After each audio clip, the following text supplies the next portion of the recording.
Bonjour famille de Tikos. Voici le dernier dimanche de cette année folle et épuisante. Certains d'entre nous aimerions bien l'oublier, rechercher quelque chose d'autre comme un nouveau pays. Mais ici c'est le monde et nous vivons dans ce monde. Et au lieu d'essayer de l'oublier, de nier la situation, apportons plutôt une offrande, apportons nos échecs, notre solitude, notre fatigue à celui qui est victorieux, Jésus-Christ, notre Sauveur et Seigneur. Dans Matthieu 11, 28, « Venez à moi, vous tous qui êtes fatigués de porter un lourd fardeau, et je vous donnerai le repos. Prenez sur vous mon joug, et laissez-moi vous instruire, car je suis doux et humble de cœur, et vous trouverez le repos pour vous-même. Le joug que je vous invite à prendre est facile à porter, et le fardeau que je vous propose est léger. » Comme les jours recommencent à rallonger, le 21 mai 2021 sera notre point de mire pour cette année. En termes de lumière, comme on le lit dans le psaume 139, verset 12, « Pour toi, l'obscurité devient lumière, et la nuit claire comme le jour. Ténèbres ou lumière, pour toi, c'est pareil. » Alors, il y a quelques informations pour vous. Premièrement, nous voulons tous nous retrouver, bien sûr, tous ensemble en janvier. Nous attendons de voir les conditions sanitaires. Le Conseil travaille sur cette question pour nous retrouver à l'église ou peut-être une autre solution si ce n'est pas possible à l'église. On sera vite en contact après les annonces gouvernementales. Il n'y aura pas de réunion de prière ce jeudi, parce que c'est le réveillon de la nouvelle année. Le projet de nourrir les sans-abri, eh bien, si vous êtes intéressé pour aider, il y aura une réunion sur Zoom qui sera annoncée dans les premiers jours de l'année prochaine. Bonne année en Christ. Bonne année en Christ.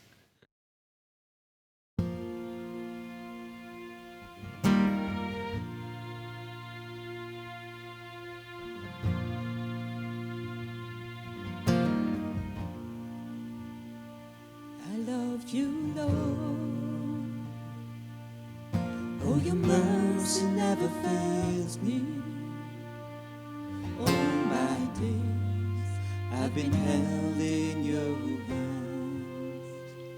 From the moment that I wake up until I lay my head, I will sing of the goodness of God. All my life you have been faithful. All my life you have been so, so good. With every breath that I am able, I will sing of the goodness of God. I love your voice. You have led me through the fire in darkest night. You are close like no other. I know you as a father. I know you as a friend. I have lived in the goodness of God. All my life you have been faithful. All my life you have been so, so good. With every breath that I am able, I will sing of the goodness of God. Your goodness is running after me. Your goodness is running after me. My life laid down and surrender now.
his afflictions eclipsed by glory. I realize just how beautiful you are and how great your affections are for me. And oh, how he loves us so.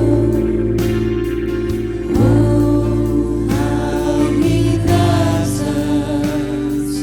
How he loves us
Merci Sébastien de nous avoir aidés à commencer ce matin et à Vincent et sa famille de nous avoir guidés dans la louange.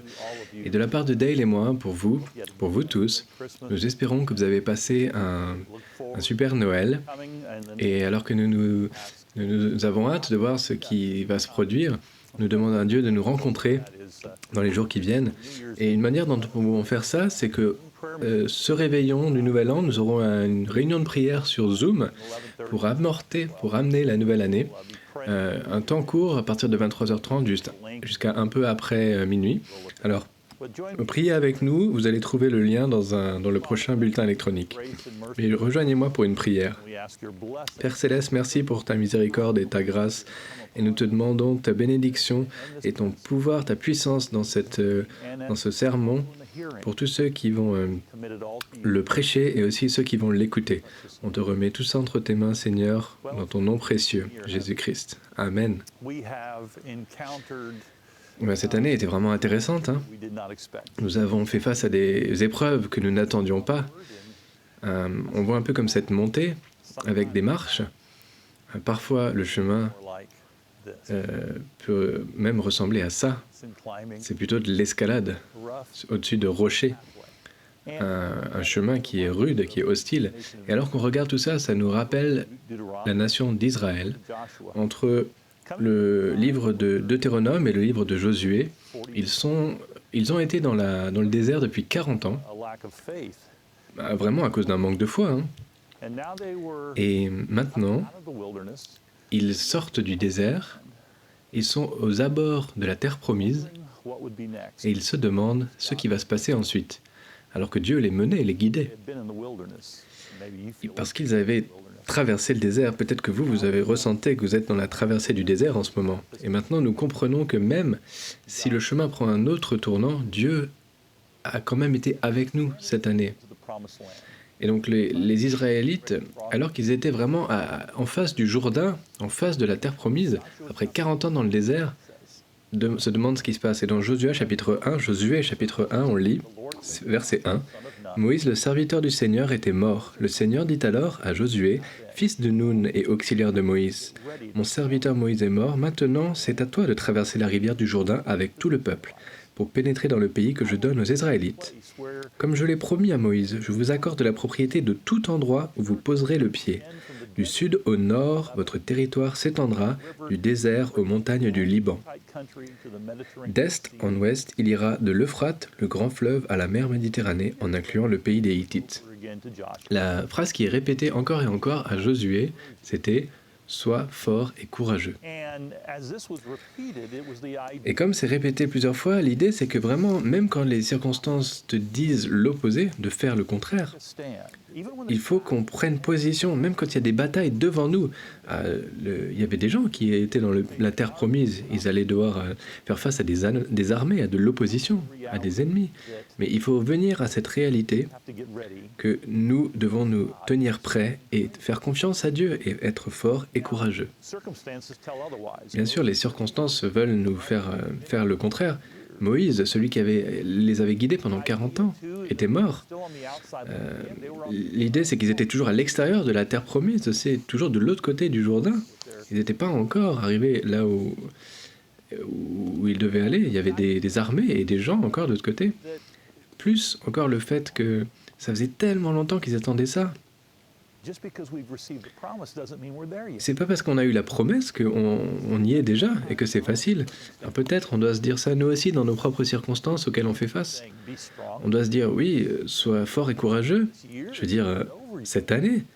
Mais cette année n'est même pas encore finie. Et l'année prochaine, on fait toujours face à la même chose. Alors c'est où est la fin de tout ça? On est fatigué de déambuler dans cette période de pandémie. On en a marre des réunions sur Zoom, des réunions en visioconférence ou avec tous les autres logiciels de visioconférence. Même si on est reconnaissant, on veut être ensemble. Donc parfois c'est difficile de voir la ligne d'arrivée, le bout du tunnel, parce il y a toute cette incertitude. Et pourtant, on nous demande d'être forts et courageux. Et voici ce qu'il faut que nous comprenions. La force et le courage viennent quand nous voyons et que nous agissons sur la présence de Dieu, parce qu'il est avec nous. C'est ça l'idée de ce chapitre. Et donc, il y a cette déclaration au verset 5. Durant toute ta vie, personne ne pourra te résister, car je serai avec toi comme j'ai été avec Moïse. Jamais je ne t'abandonnerai, jamais je ne te laisserai sans secours. Sois courageux et fort, car c'est à toi. C'est toi qui donneras en partage à ce peuple le pays que j'ai promis à ses ancêtres. C'est ça la promesse, je serai avec toi. Et donc l'idée de la force et du courage qui viennent quand on voit et qu'on agit dans la présence du Seigneur, ça commence d'abord par... Ça se produit quand on voit, on reconnaît la présence de Dieu dans sa fidélité, mais on voit également ça de la manière la plus visible dans le visage, les interactions avec nos frères et sœurs en Christ quand nous sommes ensemble, dans les conversations. Quel que soit le moyen. Vous voyez, ce que cela nous dit, c'est que pendant ces 40 ans, est-ce que j'ai laissé Moïse? Non, il n'a jamais abandonné Moïse. Dieu n'a jamais abandonné ni Moïse, ni la nation d'Israël. Tout comme il ne nous a pas abandonnés à travers les conflits, les incertitudes, Dieu a été avec nous tout le long. Aujourd'hui et tous les jours de cette année. Je peux vous donner des histoires, des témoignages, les cas les plus extrêmes jusqu'aux petits détails quotidiens où les gens ont découvert la présence de Dieu au milieu de leur découragement et de leurs difficultés. Que ce soit voir Dieu pendant le confinement ou Dieu qui arrive en plein confinement, des leçons sur nous-mêmes qu'on a pu apprendre en ces temps difficiles et qui nous a permis de grandir, qui nous ont permis de grandir. Il était là. Ou peut-être que c'est quelque chose de très très difficile et tragique qu'on a pu vivre. Dale et moi, cet été, on est revenus pour le mariage de notre fils en Floride.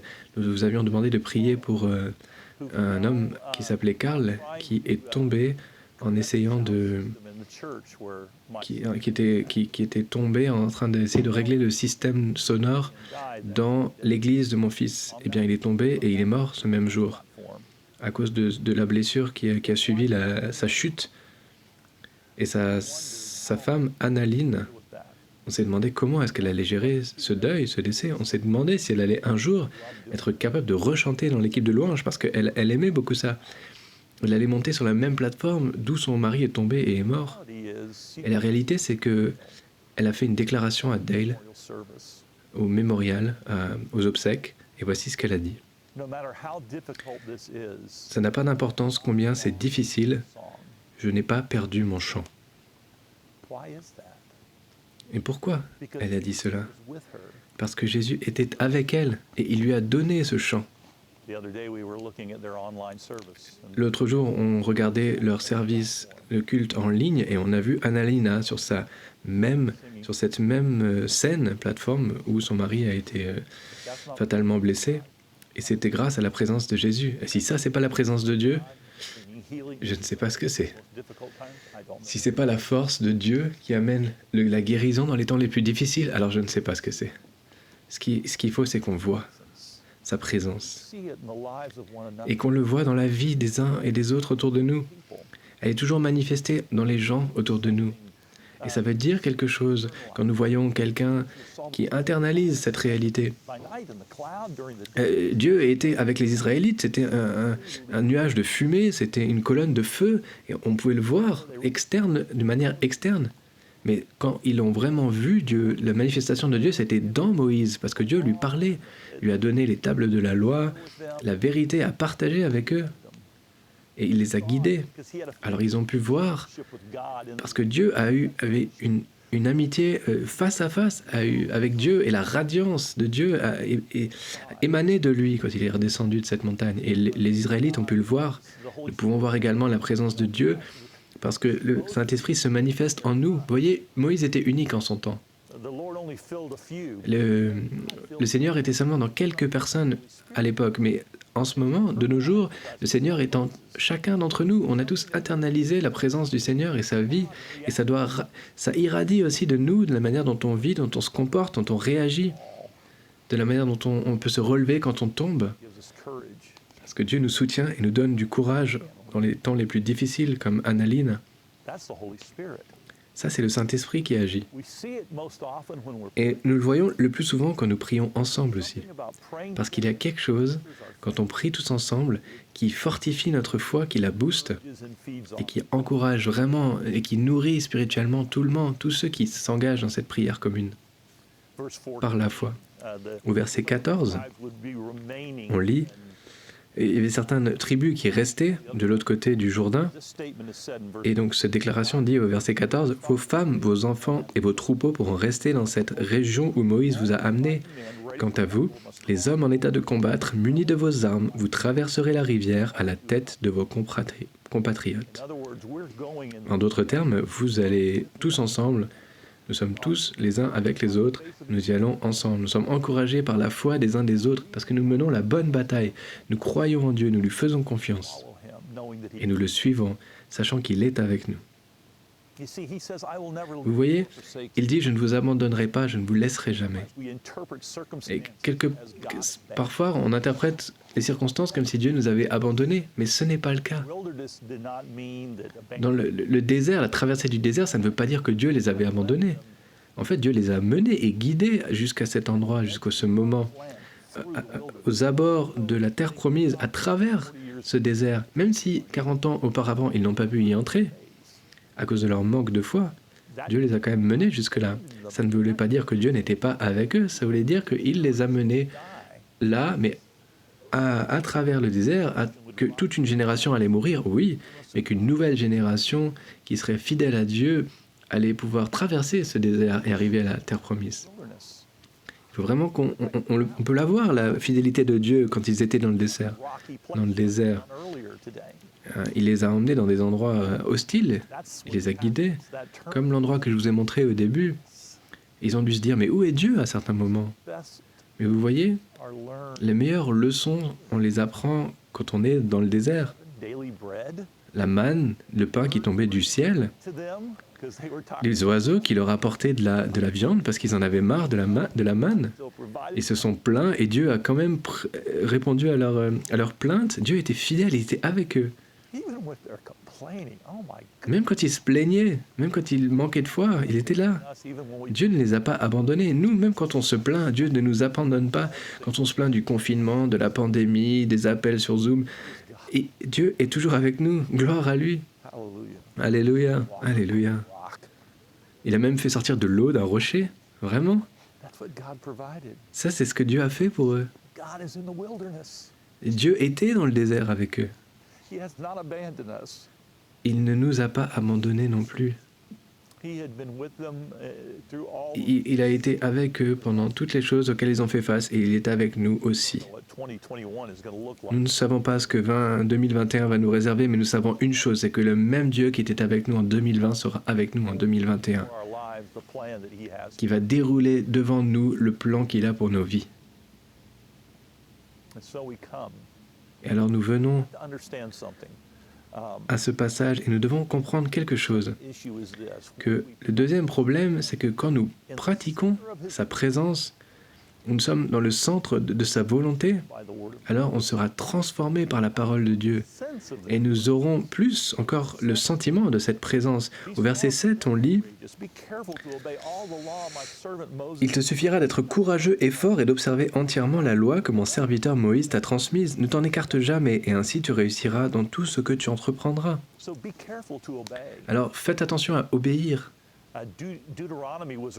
Dans Deutéronome, on a lu, il repassait en revue la loi, toutes les promesses de Dieu, les règles, et c'était une nouvelle affirmation d'une vérité qu'il devait suivre. Vous voyez, Dieu a fait quelque chose pour la nation d'Israël, et il le fait pour nous. Il s'est révélé, il a révélé son cœur à travers sa loi, les Écritures, il nous a révélé son esprit. Et qu'est-ce que ce serait de s'aligner sur sa volonté? Comme on sait que c'est ce qui est le mieux pour nous. Dieu ne nous a pas donné sa loi et ses règles pour pas qu'on profite de la vie.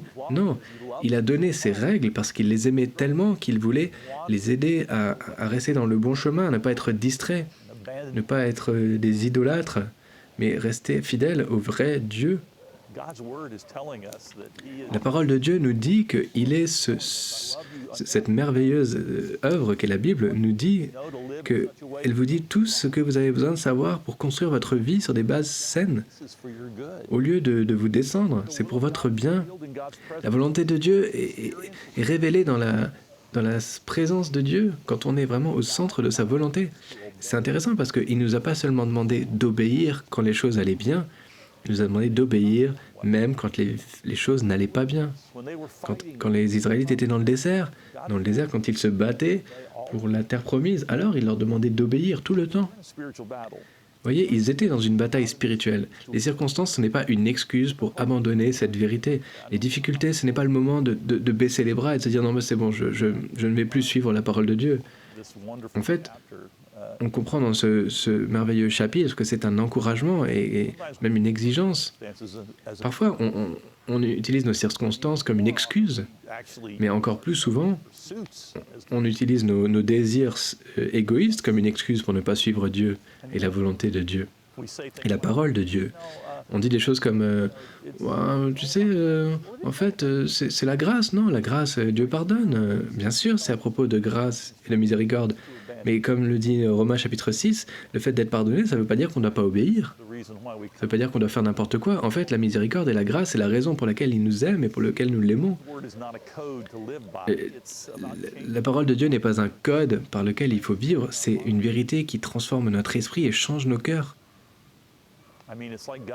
Je veux dire, c'est comme si Dieu nous donne des instructions pour avoir une meilleure vie et que ça va mieux quand on suit ses instructions. Il nous a créés, il nous connaît. Mais au verset 8, on a une autre déclaration qui nous donne vraiment les moyens de faire cela. Verset 8, « Répète sans cesse les enseignements du livre de la loi et médite-les jour et nuit de façon à observer tout ce qui est écrit. Y est écrit. Alors tu mèneras à bien tes projets et ils réussiront. » En d'autres termes, il faut vous immerger dans la parole de Dieu et ça vous changera, ça transformera votre manière de penser. Non seulement vous savez ce qu'il faut faire, mais vous savez ce qu'il faut penser, comment aligner vos pensées et votre volonté avec celle de Dieu et savoir ce qu'il pense.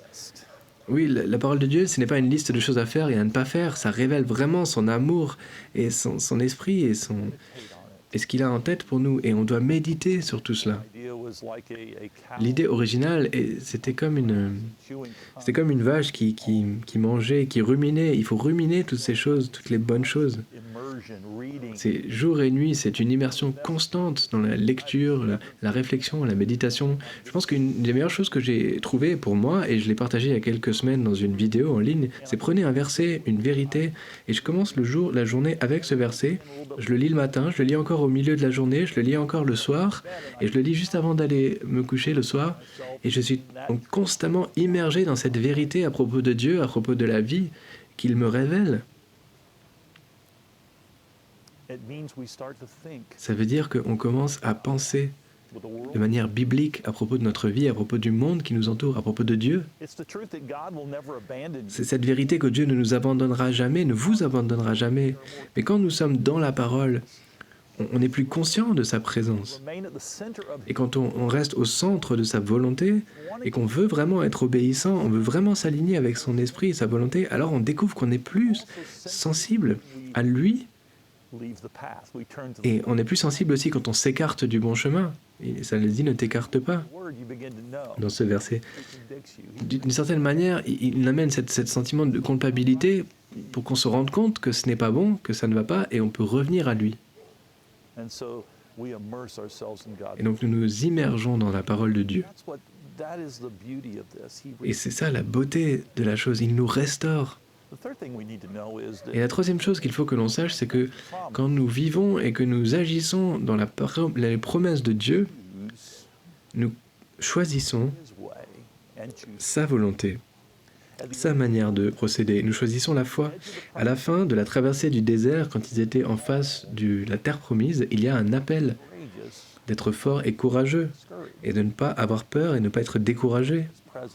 Et c'est à cause de sa présence. Au verset 9, on lit « N'oublie pas que je t'ai recommandé d'être courageux et fort. Ne tremble pas, ne te laisse pas abattre, car moi, le Seigneur ton Dieu, je serai avec toi partout où tu iras. » Premièrement, c'est la peur. Ne soyez pas effrayés, il leur dit. Vous voyez, ça c'est l'opposé du courage, c'est la peur, n'est-ce pas? Alors vous choisissez, c'est soi courageux. Ce n'est pas espérer d'être courage, ce n'est pas espérer que le courage tombe sur vous, il faut le choisir. Alors qu'est-ce qu'on fait de nos peurs?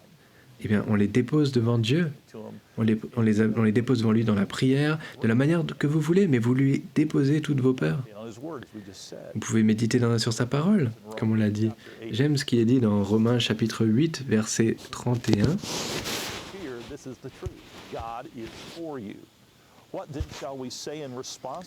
Que dirons-nous de plus? Si Dieu est pour nous, qui peut être contre nous?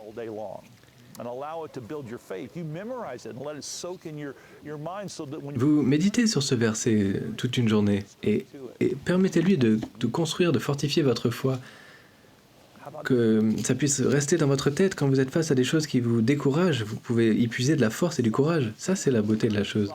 Et le découragement, alors? Oui, bien sûr, on est découragé par moments. Même le psalmiste est découragé. Dans Psaume 42, verset 11, « À quoi bon me désoler? À quoi bon me plaindre de mon sort? Mieux vaut espérer en Dieu et le louer à nouveau. » Oui, le psalmiste, il était agité, il était découragé. Mais ensuite, ça dit cela, « Mieux vaut espérer en Dieu et le louer à nouveau, lui, mon sauveur et mon Dieu. » Il a fait un choix, le psalmiste, quand il a écrit ça. Son choix a été d'agir dans la foi, dans l'espoir, et de regarder à Dieu, et de lui remettre le problème, et de le laisser gérer cela. Et alors, je choisis de refuser, de rester dans la peur, dans l'anxiété pour le futur, de rester dans un état de découragement. Je choisis à la place de regarder à Dieu, là où il a été fidèle. Il a toujours été fidèle. Alors nous agissons sur cette vérité. Verset 10, on lit « Josué ordonna aux responsables du peuple de parcourir le camp pour transmettre les instructions suivantes aux Israélites. Préparez des provisions, car dans 3 jours, vous allez traverser le Jourdain pour prendre possession du pays que le Seigneur, votre Dieu, vous donne. » En d'autres termes, on n'y est pas encore, mais on se tient prêt. On se tient prêt à faire ce que Dieu a en stock pour nous. Et nous marchons en obéissance. Je me reconcentre sur Dieu et sa présence et sa délivrance qu'il nous promet.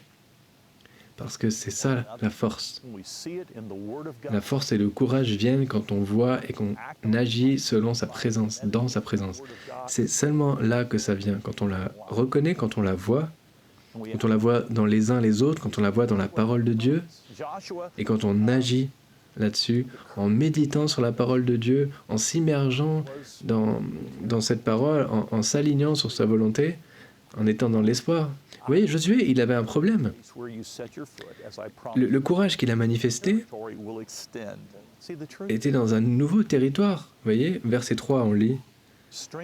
On revient un peu dans la terre. « Comme je l'ai promis à Moïse, je vous accorde la propriété de tout endroit où vous poserez le pied. Du sud au nord, votre territoire s'étendra du désert aux montagnes du Liban. » Vous voyez, la force et le courage viennent quand on agit sur sa présence. C'est ça qui se passe. Vous voyez, Dieu est avec nous dans le désert. Il est autant là qu'il était dans la terre promise et avec ceux qui attendaient juste aux abords de la terre promise. Et alors nous agissons dans l'espoir. Et alors je vous pose cette question alors que nous regardons l'année qui vient et qu'on regarde avec du recul l'année 2020. Quel sera votre nouveau territoire cette année?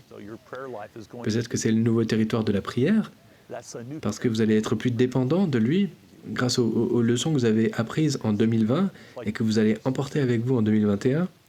Donc votre vie de prière peut-être va être approfondie, ça sera un nouveau territoire à explorer. Priez que Dieu vous le donne et qu'il vous rencontre à cet endroit-là et que vous puissiez le voir comme jamais vous ne l'avez vu auparavant. Peut-être votre nouveau territoire, ce sera la louange parce qu'il le mérite et que vous avez découvert combien il était merveilleux et vous savez qu'il avait été là pour vous, pour nous, et vous allez trouver des nouvelles manières de l'adorer, de le louer, de lui proclamer votre reconnaissance d'une manière que vous n'avez jamais faite auparavant. Peut-être que vous allez voir des nouvelles choses dans sa parole parce que vous voulez connaître plus de lui, en savoir plus sur lui. Peut-être que vous voulez savoir exactement comment il pense et penser comme lui. Et que vous allez commencer vraiment à découvrir comment vous aligner avec Dieu et de manière que, pareil, que vous n'avez jamais fait auparavant. Même dans le désert, même dans les difficultés, les challenges et les épreuves, et dans les batailles, vous allez découvrir de nouvelles choses. Peut-être que votre nouveau territoire, ce sera dans le service, parce qu'il est en nous, et que je ressens sa présence encore plus quand je sers mes frères et sœurs, quand je fais son œuvre. Et peut-être que le nouveau territoire, c'est que nos vies vont être plus affectées encore par la bonne nouvelle de Jésus-Christ, parce que votre exemple et les vies autour de vous, parce que à cause de votre amour, de votre exemple, de votre comportement, peut-être votre frère et sœur, quand vous allez prier avec eux, partager votre témoignage et votre parcours, peut-être ils vont être encouragés. C'est peut-être ça votre nouveau territoire. C'est peut-être là où vos pieds vont s'aventurer, parce que vous avez cette attente, tout comme Josué l'avait, que comme Dieu avait été avec lui, avec vous, comme Dieu avait été avec Moïse, que Dieu va être avec vous dans le futur, et sa présence, comme dans le présent. Et il est temps pour nous de mettre le pied sur ce nouveau territoire. Ici, voilà, on y est, l'Église internationale Trinity de Strasbourg, et Dieu a été fidèle tout au long de cette année qui est passée, et même les années auparavant. Mais Dieu a un plan pour nous, pour aller de l'avant. Dieu a des bénédictions merveilleuses en stock.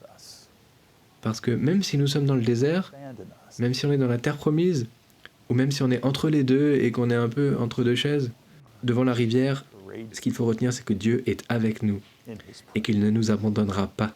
Alors soyez forts et courageux en sa présence, remplis avec sa bonté et sa gloire. Amen.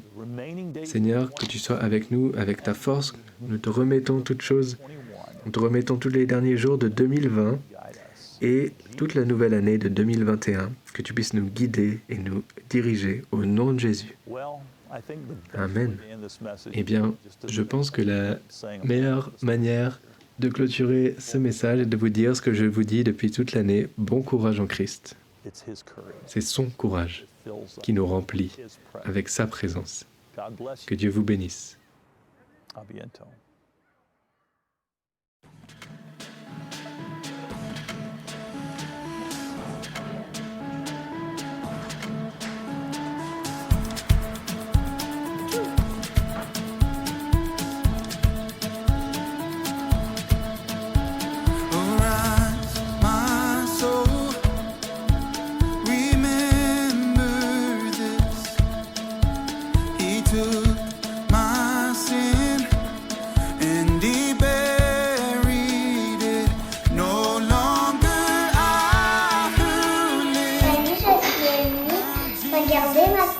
Regardez mon dessin comme il est beau. But I woke up to see the light.